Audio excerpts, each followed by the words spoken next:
Hello students, welcome back to our YouTube channel the basics. मेरा नाम है आदर्श और आज हम लोग पढ़ने वाले हैं क्लास 9th ICSE का हमारा टॉपिक ट्राइंगल्स। बहुत सारे बच्चों से रिक्वेस्ट आ रहे थे that sir please make a video on triangles.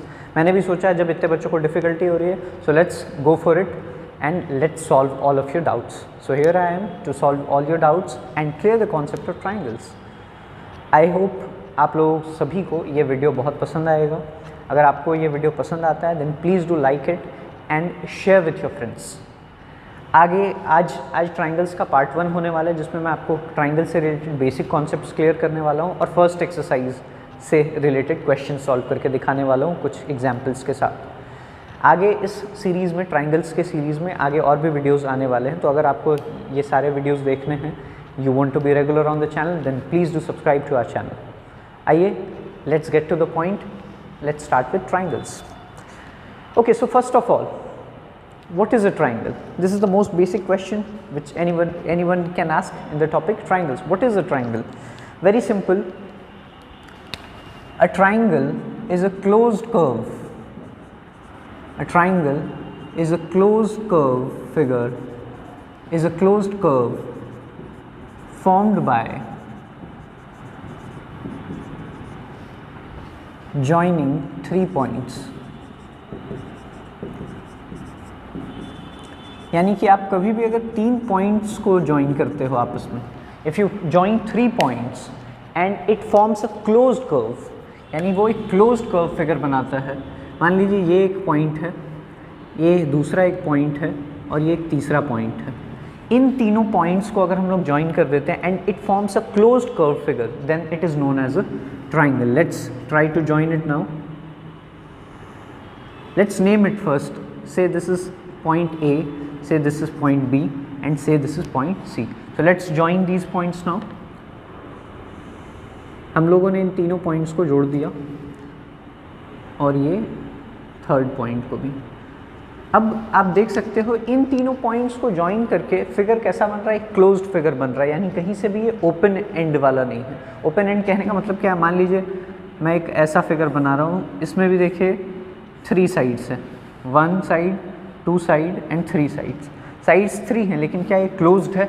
नहीं, ये क्लोज नहीं है तो ये ट्राइंगल नहीं है। Okay, I hope I have made my point clear that triangle सिर्फ 3 साइड से नहीं होता। A figure with 3 sides but a closed figure, that is known as a triangle. So this is a triangle. Now moving forward, triangle के basic जो elements होते हैं उन्हें पहले हम लोग समझ लेते हैं, बिल्कुल basic। हालांकि मुझे पता है सारे बच्चों को पता होगा लेकिन still let's revise it ताकि better हो जाए। These 3 points, जिन points को join करके हमारे पास ये triangle form हो रहा है, these 3 points, that is A, B, C, These 3 points are known as vertices of the triangle. इन तीनों पॉइंट्स को हम लोग क्या कहते हैं? vertices of the triangle। और आप जब इन तीनों पॉइंट्स को ज्वाइन करते हो तो जो लाइन सेगमेंट्स का फॉर्मेशन हो रहा है, these line segments are known as sides। तो कौन कौन से लाइन सेगमेंट्स फॉर्म हो रहे हैं? सबसे पहले AB को जोड़ा तो AB, then BC and then CA। So these 3 are the sides formed bye joining these vertices. आपने वर्टिसेस को आपस में ज्वाइन किया, एक लाइन सेगमेंट बनाया, देन साइड्स आर फॉर्म। तो हम लोगों को वर्टिसेस क्लियर हो गया, क्या है वर्टिसेस, साइड्स क्या है। अच्छा, कभी भी जब आप 2 लाइन सेगमेंट्स को फॉर्म कर रहे हो, जब कभी भी 2 लाइन सेगमेंट्स आपके पास फॉर्म्ड हैं आपस में, उनके बीच का जो स्पेस है, उनके बीच का जो एंगल है, this is known as angle. तो यहाँ पे हमारे पास ये जो स्पेस है इसको मेजर कर रहे हैं हम लोग with angle and it is known as angle A, angle B and angle C। These are known as angles. These are the main elements of a triangle, vertices, sides and angles. तो vertices हमारे पास क्या क्या हैं? A, B and C। Sides क्या क्या हो गए? AB, BC and CA। These are the 3 sides. And what are the angles we found? Angle A, angle B, angle C. These 3 are the angles formed. So now we know the basic elements of a triangle. We have no doubts about it. Further, अब आगे हम लोग triangles से related जो classifications है triangles के, that what are the different types of triangles. ये तो हम लोगों ने देख लिया एक बेसिक ट्राइंगल। अब ट्राइंगल्स के कितने तरह के टाइप्स हो सकते हैं, क्योंकि different types of triangles form हो सकते हैं। किसी भी तरह का ट्राइंगल हम लोग फॉर्म कर सकते हैं 3 पॉइंट्स को जोड़ के, किसी भी तरह का दिखने वाला। तो डिफरेंट टाइप्स ऑफ ट्राइंगल्स जो हैं उनको हम लोग अब क्लासीफाई करने वाले कि कौन सा ट्राइंगल किस टाइप का है, to make the study of triangles easy for us. ठीक है, तो आगे हम लोग अब क्लासिफिकेशन ऑफ ट्राइंगल्स पढ़ने वाले हैं। तब तक आप लोग क्विकली इस बेसिक कॉन्सेप्ट को, बिल्कुल बेसिक कॉन्सेप्ट जो आप लोग जानते हो already, but still note it down quickly, further will move forward to classification of triangles. आगे बढ़ते हैं आज के वीडियो में with the types of triangles, that क्या क्या टाइप्स ऑफ ट्राइंगल्स हमारे पास होते हैं। सबसे पहले तो जो ट्राइंगल्स का हम लोग क्लासिफिकेशन करते हैं, या जो टाइप्स अभी हम लोग डिस्कस करने वाले हैं, ये 2 बेसिस पे, सिर्फ एक बेसिस पे डिवाइडेड नहीं है, इन्हें 2 बेसिस पे हम लोगों ने डिवाइड किया है।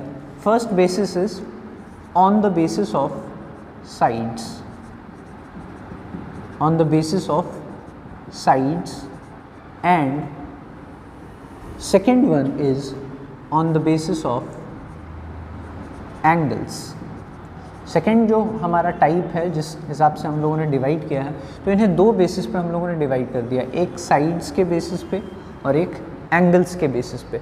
कि साइड्स के बेसिस पे कुछ ट्राइंगल्स होते हैं और एंगल्स के बेसिस पे कुछ अलग ट्राइंगल्स होते हैं। आइए एक एक करके हम लोग दोनों टाइप्स के ट्राइंगल्स को देखने वाले हैं। सबसे पहले साइड्स के बेसिस पे देखेंगे कि कैसे डिवाइड करते हैं। तो देखिए, साइड्स के बेसिस पे 3 टाइप्स ऑफ ट्राइंगल्स एग्जिस्ट करते हैं। On the basis of sides there are 3 types of triangles. First one is scalene triangle. I know आप सभी को पता है, लेकिन still, scalene triangle means a triangle whose all 3 sides are of different size। यानी मैंने आपको अभी बताया था that if this is a triangle, suppose this is a triangle, sorry drawing थोड़ी बुरी है मेरी, A, B, C, so if this is a triangle, इसमें 3 साइड्स हैं A, B, B, C, A, C। अगर ये तीनों अलग अलग साइजेस के हैं, डिफरेंट साइजेस के हैं, यानी A, B मान लीजिए 8 है, B, C 7 है और A, C 6 है, तीनों आप देख सकते हो, तीनों साइड्स का जो मेजर है, जो लेंथ है, ठीक है, 8 सेंटीमीटर, 7 सेंटीमीटर, 6 सेंटीमीटर, तीनों के जो मेजर्स हैं, तीनों के जो लेंथ्स हैं वो डिफरेंट हैं। Then such a type of triangle is called a scalene triangle. अगर एक ऐसा ट्राइंगल हो जिसके तीनों साइड्स डिफरेंट लेंथ्स के हों, तो उन्हें हम लोग क्या कहते हैं? स्केलिन ट्राइंगल कहते हैं। यानी ऑल 3 साइड्स, शॉर्ट में करवा रहा हूँ मैं, ऑफ डिफरेंट लेंथ, तीनों साइड्स क्या हैं? डिफरेंट लेंथ के हैं, तो उन्हें हम लोग क्या कह रहे हैं? Scalene triangle. Number 2, isosceles triangle. Isosceles triangle क्या कहता है? Isosceles triangle is a triangle in which at least 2 sides are equal. Isosceles triangle का मतलब क्या होता है? जिसमें 2 साइड्स क्या हों? इक्वल हो। 2 साइड्स आर इक्वल। देखिए, अभी तक क्या था कि तीनों साइड्स बिल्कुल अलग अलग थे। अब हम लोगों ने डिफरेंट क्या लिया? आइसोसेलेस, दैट इसमें 2 साइड्स इक्वल होंगे। यानी कि मान लीजिए ये एक ट्राइंगल है और this side is 7 centimetre but other 2 sides are 6 centimetre and 6 centimetre. तो आप लोग इसमें साफ साफ देख सकते हो that these 2 sides are equal in length to each other. ये 2 साइड्स जो हमें दिख रहे हैं, ये पर्टिकुलर 2 साइड्स, ये दोनों साइड्स एक दूसरे से लेंथ में इक्वल हैं। और मैंने अभी आपको बताया दैट अगर कोई भी ऐसा ट्राइंगल हो जिसके 2 साइड्स आपस में इक्वल हो, तो उन्हें हम लोग क्या कहते हैं? Isosceles triangle. I hope this is very clear. ये कॉन्सेप्ट्स आप लोगों ने बचपन से पढ़े हुए हैं, स्टिल मैं रिवाइज करवाता चल रहा हूँ। Third and last, a very famous equilateral triangle. आप सबको याद होगा इक्विलैटरल ट्राइंगल। इक्विलैटरल ट्राइंगल क्या होता था? अच्छा, आइसोसेलेस ट्राइंगल के बारे में एक खास बात जो आप लोगों ने क्लास 8 में भी पढ़ा है concept, the angle property. Angle property isosceles में क्या होता था? That opposite angles of opposite sides are equal. Opposite angles of opposite equal sides are always equal. यानी कि अगर कोई भी एक ट्राइंगल जिसमें ऑपोजिट साइड्स इक्वल हैं, तो उसमें ऑपोजिट एंगल्स भी क्या होंगे? इक्वल होंगे। दैट्स वाई एक आइसोसेलेस ट्राइंगल में सिर्फ दोनों ऑपोजिट साइड्स इक्वल नहीं होते, दोनों ऑपोजिट एंगल्स भी इक्वल होते हैं।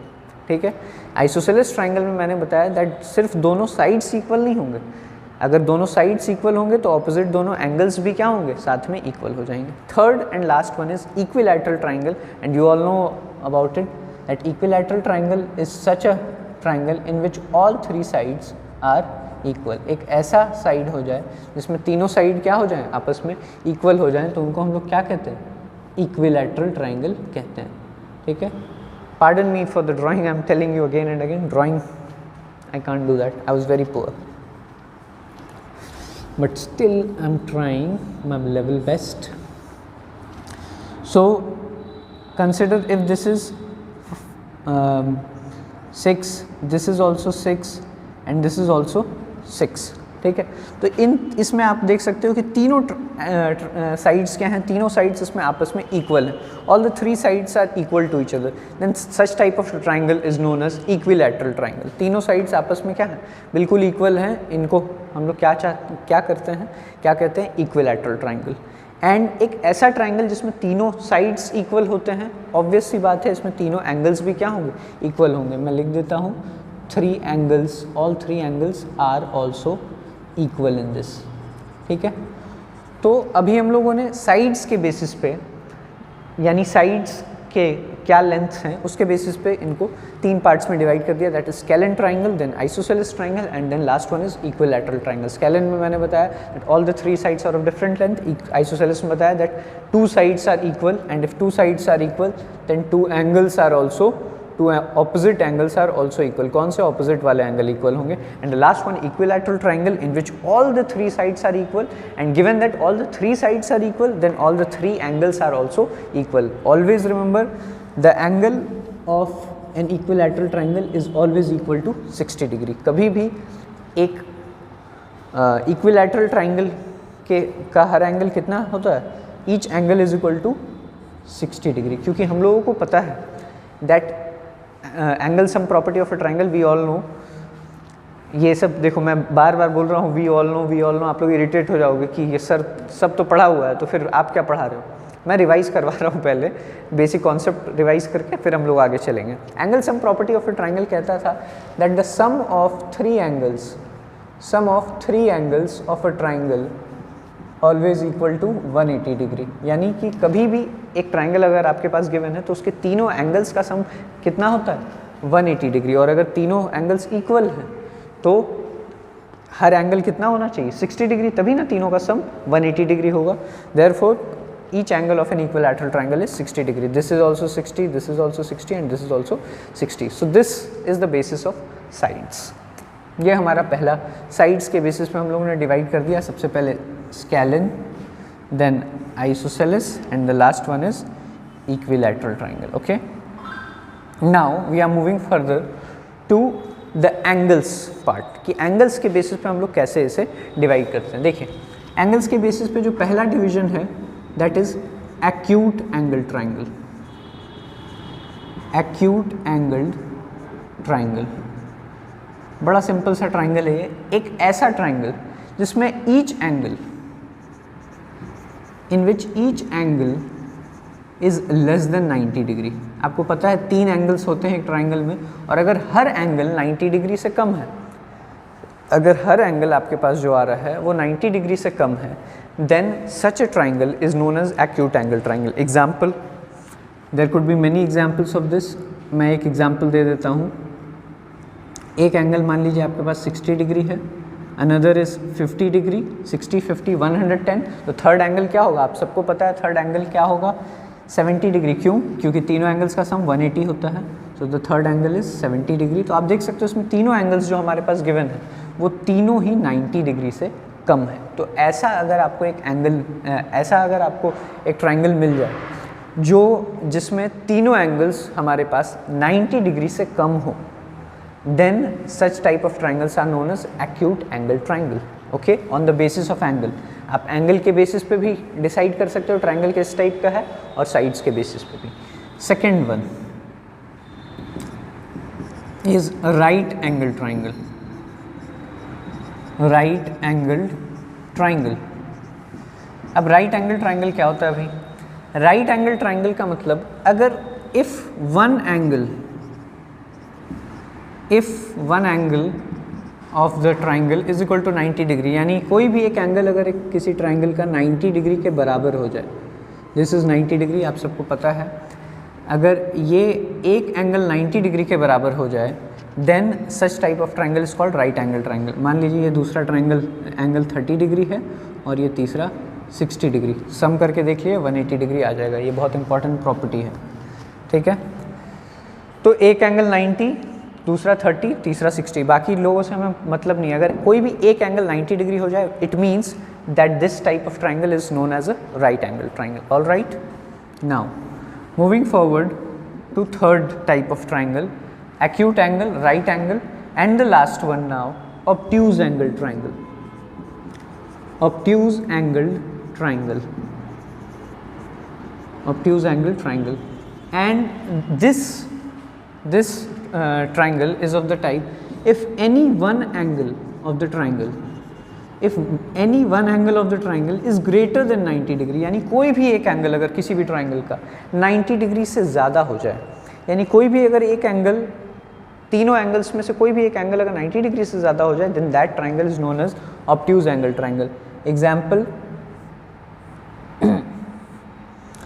जस्ट कंसिडर दैट कोई एक एंगल हमारे पास 110 डिग्री है, ठीक है, ये दूसरा है 30 degree and this is 40 degree. तो आप देखो बाकी दोनों एंगल्स तो 90 डिग्री से कम हैं, बाकी दोनों एंगल्स 90 डिग्री से कम है, लेकिन ये एक एंगल बस 90 डिग्री से ज़्यादा हो गया 110, और कोई भी एक एंगल अगर 90 डिग्री से ज़्यादा हो जाए then that will be known as obtuse angle triangle. Okay, clear? I hope you must have got it. अच्छा, कुछ बेसिक बातें क्लियर कर देता हूँ जो आप लोगों को बिल्कुल क्लियर हो जानी चाहिए यहाँ से। कभी भी एक एंगल अगर 90 डिग्री होगा तो बाकी दोनों एंगल हमेशा 90 डिग्री से कम होंगे, क्योंकि हमें पता है एक एंगल अगर 90 डिग्री है तो बाकी दोनों का सम मिला के कितना आना चाहिए, 90 डिग्री, यानी बाकी दोनों 90 डिग्री से कम होंगे। क्यों? एक ट्राइंगल के तीनों एंगल्स का सम होता है 180 डिग्री। अगर एक एंगल 90 डिग्री है तो बाकी दोनों एंगल्स का सम मिला के हमें 90 डिग्री के बराबर आना चाहिए। लेकिन अब हमारे पास एंगल्स दो हैं तो दोनों का सम अगर 90 डिग्री, यानी दोनों एंगल्स 90 डिग्री से कम होने चाहिए। Also in the case of obtuse angle triangle, अगर एक एंगल 90 डिग्री से ज़्यादा हो गया तो बाकी दोनों 90 डिग्री से कम ही होंगे। दोनों में ये केस याद रखिएगा दैट अगर एक एंगल 90 डिग्री या 90 डिग्री से ज़्यादा है तो बाकी दोनों एंगल्स हमेशा 90 डिग्री से कम ही मिलेंगे। तो ये था classification of triangle on the basis of sides and on the basis of angle. Sides के बेसिस पे कैसे बताया, scalene, isosceles, equilateral, and on the basis of angle acute, right and obtuse angle triangle. ये बहुत बचपन के concepts हैं, आप लोग इसे बहुत पहले से पढ़ते आ रहे हैं, लेकिन still because it is in our book we must revise it for once, ताकि आपके कॉन्सेप्ट्स एक बार फ्रेश हो जाएँ। और फर्दर अब हम लोग आगे के आज के टॉपिक्स पे बढ़ने वाले हैं। क्विकली नोट इट डाउन, अपनी मेमोरी के लिए बस एक बार इसे फ्रेश कर लीजिए। Will move further. नाउ अब हम लोगों ने बिल्कुल जो बच्चों वाली बेसिक्स थी ट्राइंगल से रिलेटेड उसे स्टडी कर लिया है एक बार के लिए, बल्कि रिवाइज कर लिया। Now moving forward we are going to terms related to triangles. अब जो क्लास 9th ICSE में आप लोगों को क्लास 9th के हिसाब से जो ट्राइंगल्स के टर्म्स चाहिए, या जो क्लास 9th के हिसाब से टर्म्स आपको जानने चाहिए, उन टर्म्स को अब हम लोग एक एक करके डिस्कस करते हैं।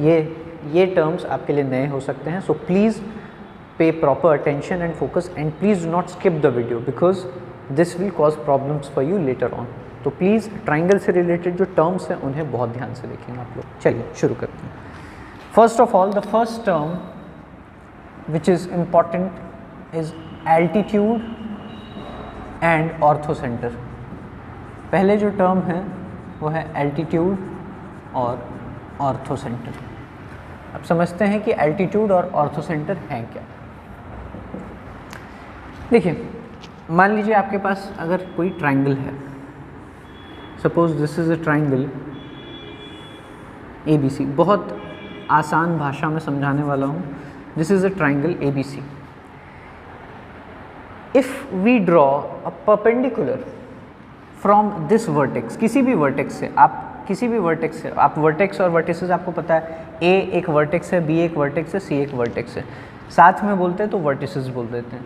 तो आप किसी भी एक वर्टेक्स से, यानी कि ये जो पॉइंट्स हैं जिनसे मिल के ट्राइंगल्स बने A B C, जैसे कि A क्या है, एक वर्टेक्स है आपके पास, B एक वर्टेक्स है, C एक वर्टेक्स है, तो आप किसी भी वर्टेक्स से अगर ऑपोजिट साइड की तरफ आप किसी भी वर्टेक्स से अगर ऑपोजिट साइड को ज्वाइन करते हुए अगर एक परपेंडिकुलर ड्रॉ करते हैं, then such a line segment is known as altitude.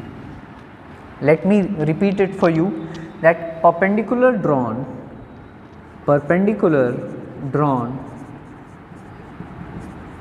from a vertex of a triangle, from vertex to join the opposite side, perpendicular drawn from vertex to join the opposite side is known as altitude. That is known as altitude. यानी कि अगर आप किसी भी triangle में किसी एक vertex से ऑपोजिट साइड को ज्वाइन करता हुआ एक परपेंडिकुलर ड्रॉ कर दो, एक ऑपोजिट साइड को ज्वाइन करता हुआ एक अगर परपेंडिकुलर ड्रॉ कर दो, दिस इज़ द परपेंडिकुलर. यानी परपेंडिकुलर का मतलब क्या होता है? 90 डिग्री बनाते हुए. यानी मैंने इस वर्टेक्स से एक ऐसा लाइन सेगमेंट बनाया जो ऑपोजिट साइड को ज्वाइन करते हुए क्या बना रहा है? एक परपेंडिकुलर बना रहा है, दैट इज़ 90 डिग्री पर ज्वाइन कर रहा है. देन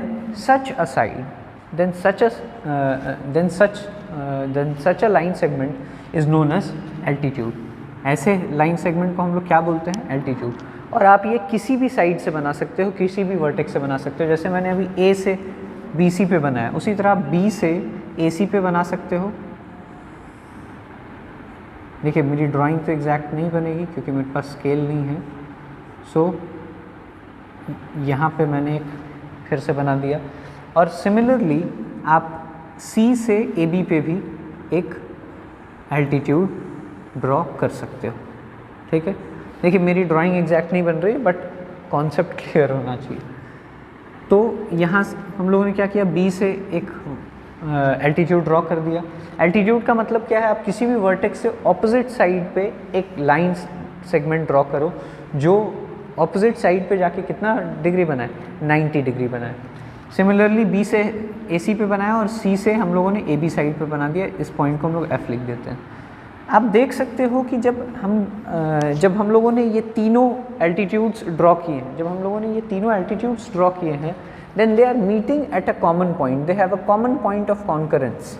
ये जो कॉमन पॉइंट जिस पे ये लोग मीट कर रहे हैं, जिस पॉइंट पे ये लोग मीट कर रहे हैं, that common point is known as orthocentre. ये जो पॉइंट हमारे पास यहाँ पे आ रहा है, इसको हम लोग ओ से रिप्रेजेंट कर देते हैं यहाँ पे. Then this point is called as orthocentre. Common point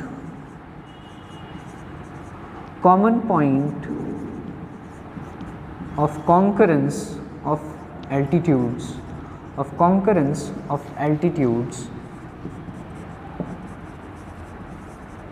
is called orthocentre. इसे हम लोग क्या कहते हैं? ऑर्थोसेंटर कहते हैं. यानी कि एक ऐसे पॉइंट पे जहाँ पे तीनों एल्टीट्यूड्स एक ट्राइंगल के आके एक जगह पे मीट कर जाएं, उसे हम लोग क्या कहते हैं? ऑर्थोसेंटर कहते हैं. तो एल्टीट्यूड बिल्कुल क्लियर हो गया होगा. एल्टीट्यूड क्या होता है? एक वर्टेक्स से ऑपोजिट साइड पे अगर आप 90 डिग्री ड्रॉ करते हो, परपेंडिकुलर ड्रॉ करते हो, तो वो एल्टीट्यूड है. और ऑर्थोसेंटर क्या होता है? जो एक ऐसा पॉइंट जिस पे तीनों एल्टीट्यूड्स आके मीट करें, इसे हम लोग कहते हैं orthocentre. I hope this concept is very much clear. Next concept which we are going to discuss is median and centroid. Median and centroid. अब ये भी कुछ मिलता जुलता कॉन्सेप्ट है मीडियन और सेंट्रॉइड का, लेकिन it is not the same. It is still very different. Actually, it is very different. Median का मतलब क्या है? जिस तरीके से यहाँ से हम लोग वर्टेक्स से ड्रॉ कर रहे थे, वैसा ही कुछ काम यहाँ भी करने वाले हैं, लेकिन क्या डिफरेंट केस है देखते हैं. मान लीजिए आपके पास एक ट्राइंगल गिवन है, again in this case A B C. अब अगर आप किसी भी एक वर्टेक्स से एक ऐसा लाइन सेगमेंट ड्रॉ करते हैं जो ऑपोजिट साइड को 2 इक्वल पार्ट्स में डिवाइड करते हैं. यानी मान लीजिए अगर ये ए से हम लोगों ने बी सी को डी पे टच किया, such that B D is equal to D C. यानी कुछ इस तरीके से ये टच कर रहा है, that B D is equal to D C. यानी ए से वर्टेक्स से हम लोगों ने एक ऐसा लाइन सेगमेंट ड्रॉ किया जो ऑपोजिट साइड को 2 इक्वल पार्ट्स में डिवाइड कर रहा है. अगर 2 इक्वल पार्ट्स में डिवाइड कर दे, then such a line segment is called median. तो फिर AD if it is dividing such that BD is equal to DC हो जा रहा है, then will say that AD is the median. तो मीडियन का मतलब क्या होता है, एक ऐसा लाइन सेगमेंट जो एक वर्टेक्स से आप ड्रॉ करो और वो ऑपोजिट साइड को दो इक्वल पार्ट्स में डिवाइड कर दे, यानी आधा आधा कर दे, बिल्कुल ठीक है। तो ये मीडियन हो गया। अब जैसे मैंने इस केस में ऑर्थो सेंटर बताया कि वो वर्टेक्स से आता था और ऑपोजिट साइड पे 90 डिग्री बनाता था, सिमिलरली मीडियन क्या करता है, वर्टेक्स एक साइड के वर्टेक्स से आता है और ऑपोजिट साइड को दो इक्वल पार्ट्स में डिवाइड करता है। डिफरेंस क्या है, ये 90 डिग्री बनाता था, परपेंडिकुलर ड्रॉ करता था, यहाँ पे क्या है, दो इक्वल साइड्स में बस ये डिवाइड कर रहा है। इसका एंगल कुछ भी हो सकता है, ये 90 डिग्री हो सकता है, 60 डिग्री हो सकता है, 70 डिग्री, एनी एंगल, इसके लिए कोई ऐसा लिमिटेशन नहीं है। तो AD हमारा हो गया मीडियन। नाउ अब जैसे हम लोगों ने इस साइड से ड्रॉ किया वैसे ही हर वर्टेक्स से हम लोग ड्रॉ कर सकते हैं। तो चलिए B से ड्रॉ करते हैं AC पे एक मीडियन, ज़रा मिडिल में करने की कोशिश करेंगे, है ना। तो मान लीजिए यहाँ पे E है और फिर C से एक मीडियन ड्रॉ करते हैं F। तो आप देख सकते हो कि ये तीनों मीडियन जो हैं, C से जो हम लोगों ने AB पे ड्रॉ किया F, वो क्या करेगा, देखिए हर मीडियन का वही काम है, CF जो होगा वो AB साइड को दो इक्वल पार्ट्स में बांटेगा, दैट इज़ AF FB। मैं लिख देता हूँ यहाँ पे, यहाँ क्या है, ये सारे पार्ट्स क्या हैं, इक्वल है। AF is equal to FB हो गया क्योंकि CF क्या है, मीडियन है। AE is equal to EC है क्योंकि again reason is the same. तो आप देख सकते हो कि तीन मीडियंस हम लोगों ने तीनों वर्टिसेस से ड्रॉ कर दिए ऑपोजिट साइड्स पे। और वर्टेक्स मीडियन का मतलब मैंने क्या बताया, जो ऑपोजिट साइड्स को दो इक्वल पार्ट्स में डिवाइड करे। तो अगर आप तीन मीडियंस बना रहे हो तो वो तीनों मीडियंस जब क्रॉस करेंगे तो वो एक कॉमन पॉइंट पे मिलेंगे, जिसे हम लोग G से रिप्रेजेंट करते हैं, ठीक है। And this point G is known as the centroid of the triangle. ये G क्या है, सेंट्रॉइड ऑफ द ट्राइंगल, यानी एक ऐसा पॉइंट जिसपे तीनों मीडियंस आके मीट कर रहे हो। The meeting point or the common point of all the medians is called centroid। इसे हम लोग क्या कहते हैं, सेंट्रॉइड कहते हैं। And it is represented by generally G से। हम लोग इसे जनरली G से रिप्रेजेंट कर, आप किसी और लेटर से भी रिप्रेजेंट कर सकते हो, it doesn't matters, but concept बिल्कुल क्लियर होना चाहिए। एल्टीट्यूड क्या है, ऑर्थो सेंटर क्या है, मीडियन क्या है और सेंट्रॉइड क्या है। मीडियन एक बार क्विक रिवीजन मैं दे देता हूँ।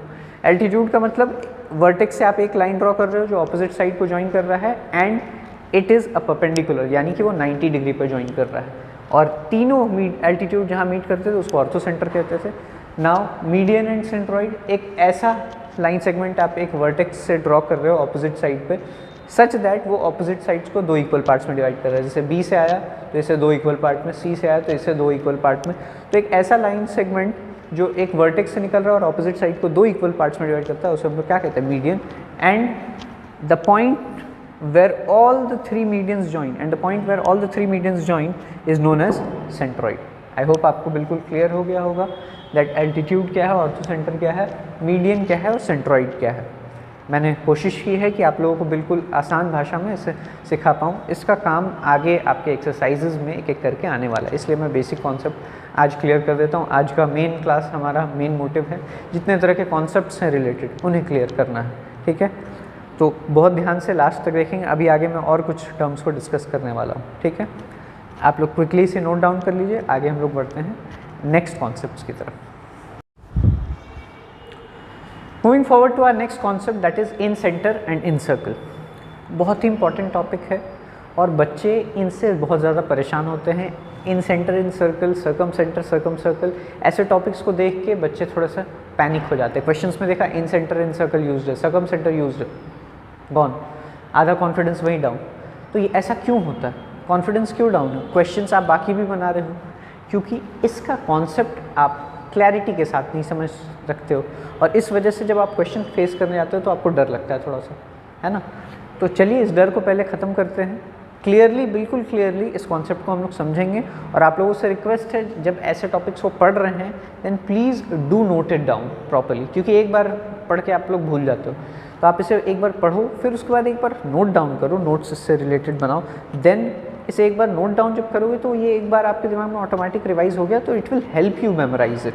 सो please do that, I am recommending it. Now let's start with the topic incentre and incircle. सबसे पहले एक ट्राइंगल फॉर्म कर लेते हैं हम लोग.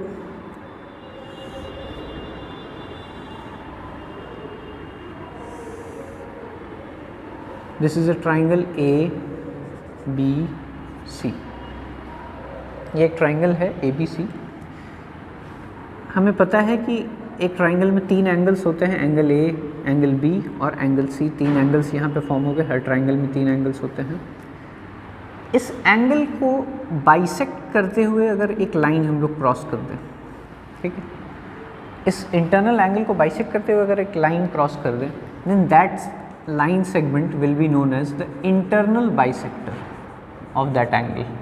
Internal bisector of the angle. अब बाइसेक्ट बहुत लोग नहीं समझते हैं, तो मैं बता देता हूँ. बाइसेक्ट का मतलब क्या होता है? Divide in 2 equal parts. Bisect का मतलब क्या होता है? 2 इक्वल पार्ट्स में डिवाइड कर देना. Divide into 2 equal parts. ठीक है, बाइसेक्ट का मतलब होता है 2 इक्वल पार्ट्स में, यानी कि एक ऐसा लाइन सेगमेंट अगर क्रॉस हो जो इस एंगल को 2 इक्वल पार्ट्स में डिवाइड कर दे, एक ऐसा लाइन सेगमेंट क्रॉस हो जो इस एंगल को 2 इक्वल पार्ट्स में डिवाइड कर दे, then that is known as bisect. ठीक है, तो ये जो लाइन है इसको हम लोग क्या कहेंगे? इस एंगल का इंटरनल बाइसेक्टर. सिमिलरली, यानी कि मान लीजिए ये 60 डिग्री अगर था, मान लीजिए ये एंगल अगर 60 डिग्री था, तो इस लाइन सेगमेंट ने, इस इंटरनल बाइसेक्टर ने इसे 2 इक्वल पार्ट्स में डिवाइड कर दिया, दैट इज़ 30-30. ओके, अब सिमिलरली एक इंटरनल बाइसेक्टर इधर से भी होगा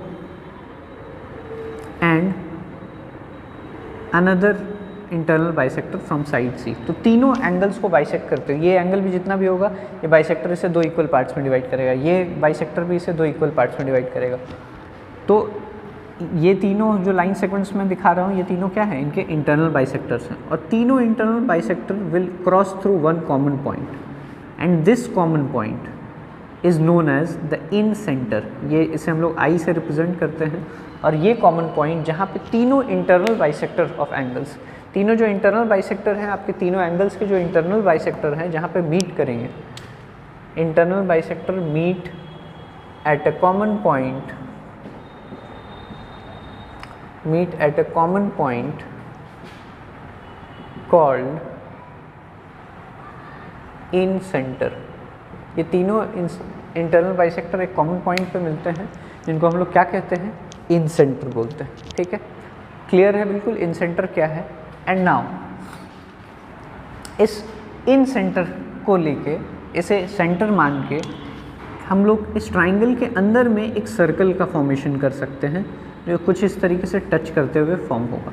तो इस इन सेंटर को, ये जो इन सेंटर मैंने बोला, ये लिटरली एक सर्कल के सेंटर की तरह एक्ट कर सकता है, और इसे सेंटर मानते हुए हम लोग क्या कर सकते हैं?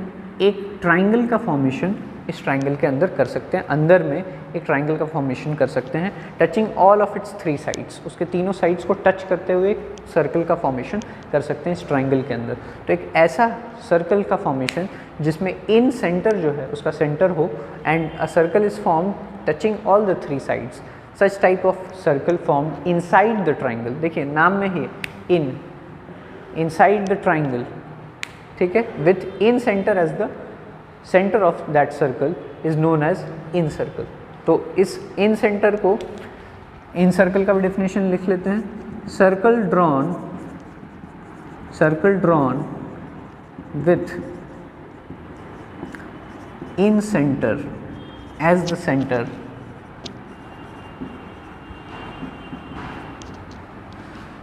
Is called in circle.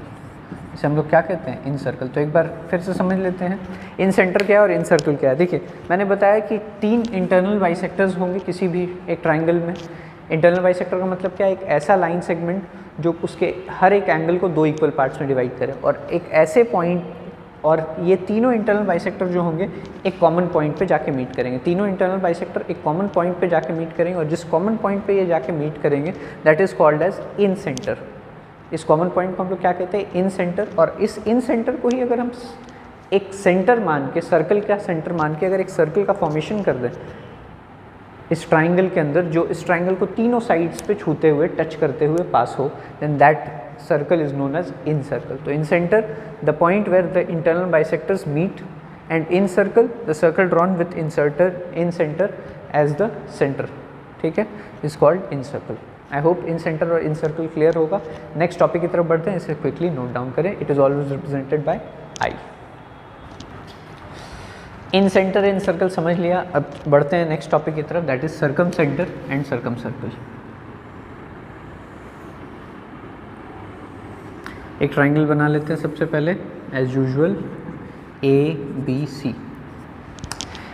In centre in circle में हम लोगों ने पढ़ा था दैट 3 इंटरनल बाइसेक्टर होते हैं एंगल्स के, 3 इंटरनल बाइसेक्टर्स होते थे. इसमें देखिए क्या होंगे, इंटरनल बाइसेक्टर का मतलब क्या था, एंगल्स बाइसेक्ट होते हैं. लेकिन इस केस में क्या है, साइड बाइसेक्ट होंगे, वो भी right angle degree, right angle पे, दैट इज राइट बाइसेक्टर. मान लीजिए BC एक साइड है और हम लोगों ने एक ऐसा लाइन ड्रॉ कर दिया which is not just dividing BC in 2 equal parts. BC को 2 इक्वल पार्ट्स में तो डिवाइड करेगा ही, लेकिन साथ ही साथ ये 90 डिग्री पे बाइसेक्ट करेगा. ठीक है. सिमिलरली इधर से भी एक साइड ऐसा होगा जो इसको 2 इक्वल पार्ट्स में डिवाइड करेगा 90 डिग्री पे, एंड सिमिलरली थर्ड साइड से भी एक ऐसा साइड होगा.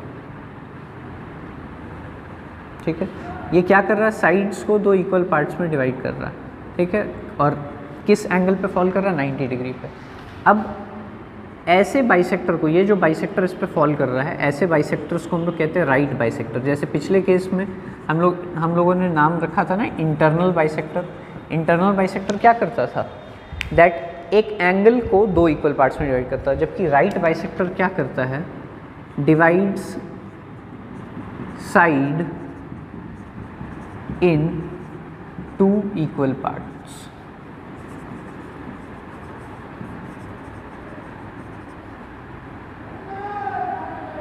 और वो भी कैसे, परपेंडिकुलरली. ठीक है, ये परपेंडिकुलरली फॉल करके. अब ये तीनों राइट बाइसेक्टर्स जहाँ पे मिलते हैं, द पॉइंट वेयर ऑल 3, अब एक ट्राइंगल में 3 राइट बाइसेक्टर्स एग्जिस्ट करते हैं, where all 3 right bisectors meet. जहाँ पे तीनों राइट बाइसेक्टर्स मीट करेंगे उसको हम लोग क्या कहते हैं, सर्कम सेंटर. एक ऐसा पॉइंट जहाँ पे तीनों राइट बाइसेक्टर मीट करेंगे, उस पॉइंट को हम लोग कहते हैं सर्कम सेंटर. और जैसे हम लोगों ने इन सेंटर और इन सर्कल के केस में किया था, इन सेंटर और इन सर्कल के केस में क्या किया था, इन सेंटर को लेके एक सर्कल बना दिया था अंदर में, उसी तरह सर्कम सेंटर को लेके भी एक सर्कल फॉर्म हो सकता है. लेकिन डिफरेंस यही है, लास्ट केस में जो सर्कल फॉर्म होता था वो इनसाइड होता था, लेकिन सर्कम सर्कल जो है वो आउटसाइड फॉर्मेशन है. And it will be formed such that, इसमें खास बात ये है that it will be formed such that it touches all the 3 vertices. देखिए मेरी ड्राइंग बुरी है, मैंने पहले बताया ये सर्कल कम ओवल ज़्यादा बन गया, पर कॉन्सेप्ट पे ध्यान देंगे कि ये इस तरीके से बनेगा. इसे सेंटर मान के हम लोग कुछ इस तरीके से एक ट्राइंगल बनाएंगे that it will touch all 3 vertices of the triangle. तो एक, और ये जो सर्कल का फॉर्मेशन हो गया, this is known as circumcircle. ठीक है. circle drawn with circumcenter as the center of circle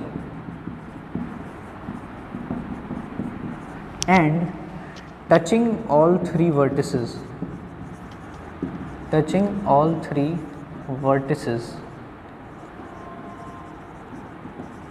is called circum circle.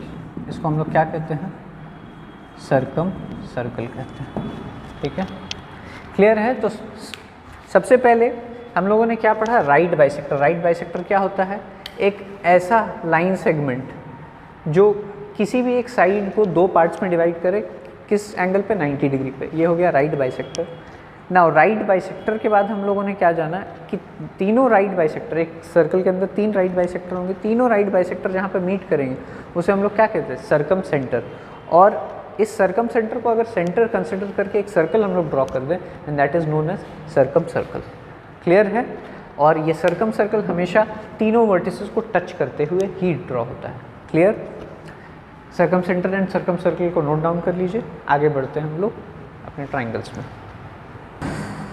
अब लास्ट आज वीडियो को फिनिश करने के पहले इतने सारे कॉन्सेप्ट्स हम लोगों ने डिस्कस किया। आज हम लोग कोई क्वेश्चंस नहीं करने वाले, बस कॉन्सेप्ट्स।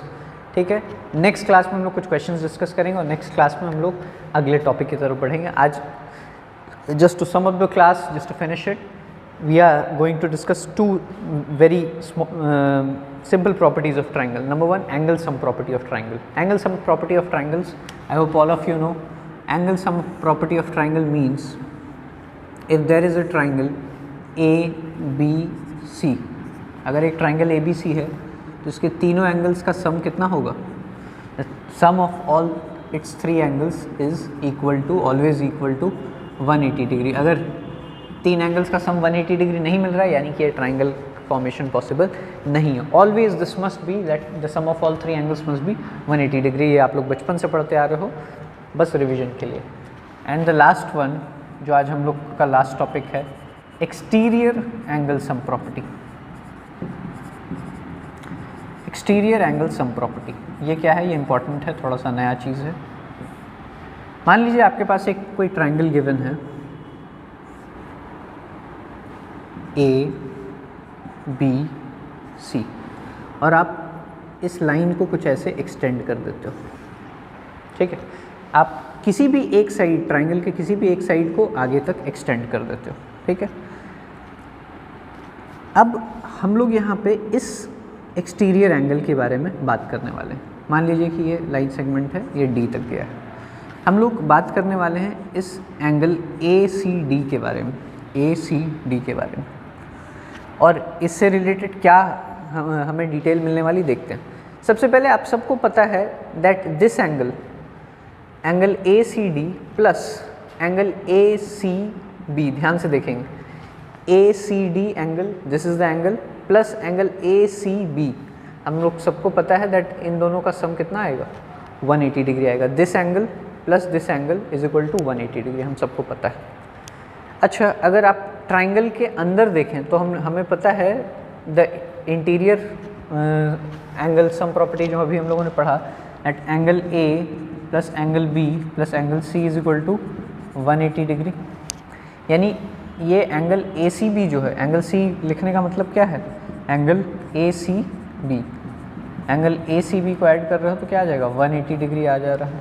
अभी आप देख रहे हो कि इस इक्वेशन में क्या है, एंगल ACB में अगर angle A plus angle B add कर रहे हैं तो 180 डिग्री आ रहा है।